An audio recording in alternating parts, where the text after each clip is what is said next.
Hi, my name is Jack Cooper, N0665563, and here I'll be undertaking in my video log a critical analysis of the first year and summer. And to do this, I will be using the Gibbs model of 1988, which is a 6-spike model talking about description, feelings, evaluation, then on to analysis and conclusion, and from there an action plan.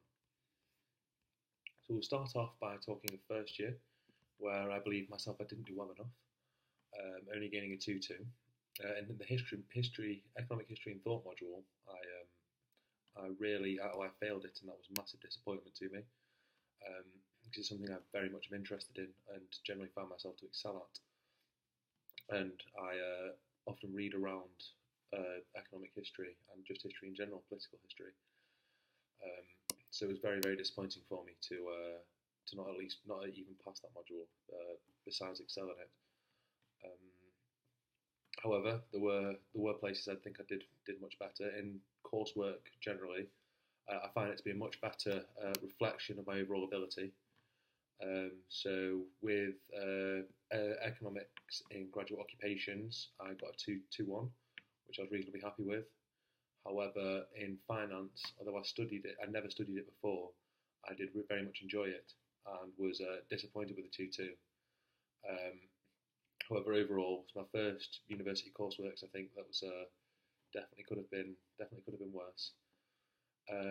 However, my real shortcomings came in the examinations, where they weren't up to my own expectations of myself, especially microeconomics. In first year, I thought that was quite intuitive and something I really should have done much better at. Onto feelings, this led me to feel disappointed, as I know I can do a lot better, and I wanted to strive for more. I wanted to exceed myself, but it's something I've clearly failed to do so, obviously making myself angry, letting myself down. Although, to counterbalance that, there was, of course, happiness through first year, found in overcoming many obstacles that I encountered, such as the very hectic schedule of having more hours than in second year, as well as having around a 40-hour rugby commitment weekly. And as well as this, I met loads of friends and had a good experience. So despite the academic shortfalls, there were some happy points to take from it. Then on to evaluation. I thought, obviously, there's, again, the double-edged sword, that it was good that I did meet a lot of people, as well as living independent, cooking, etc., things like that, just life skills necessary. And as well, from this, I learned to deal with disappointment and move on, and then thus to learn from the experience, which is essential in the working world and as we progress up through university. However, there were, of course, bad sides to evaluate. The fact that I didn't get straight into a working mindset, mainly shown through very poor attendance, and I just didn't put in enough work or enough energy to get out what I wanted to. So, of course, if we go on to then analysis of this, there is a lot of areas for improvement. Of course, a 2-2 is a base to build on, but little more than that, in my opinion. And I could have done much. I could have, of course, done much worse, which does inspire some hope. So, from my conclusion, I think my attendance must obviously improve. Then reading around the course a lot more on the stuff that doesn't necessarily interest me, as opposed to the areas where I am interested. As of course, I can just keep building and building on this. However, I need to secure the areas in which I'm not as certain, and then I need to, of course, explore the further reading around the modules, as opposed to just the basic reading, especially the ones I don't enjoy.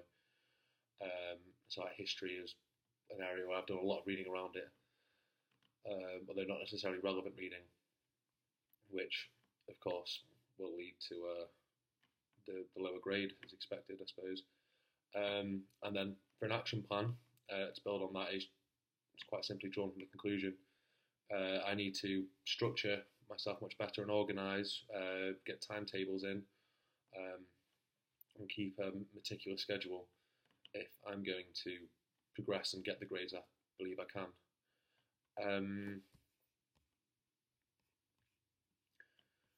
And yes, this comes both in contact and non-contact hours. I need to ensure that my reading is scheduled into a timetable, etc. My outside of contact work, so map out the appropriate amounts of time devoted to each module, as well as for PPD and, of course, CPD.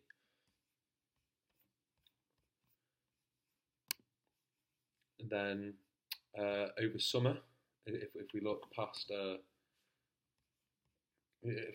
Gibbs analysis now, if we go so in summer I got work in purchasing, so reviewing orders, maintaining stock levels, and communicating with suppliers.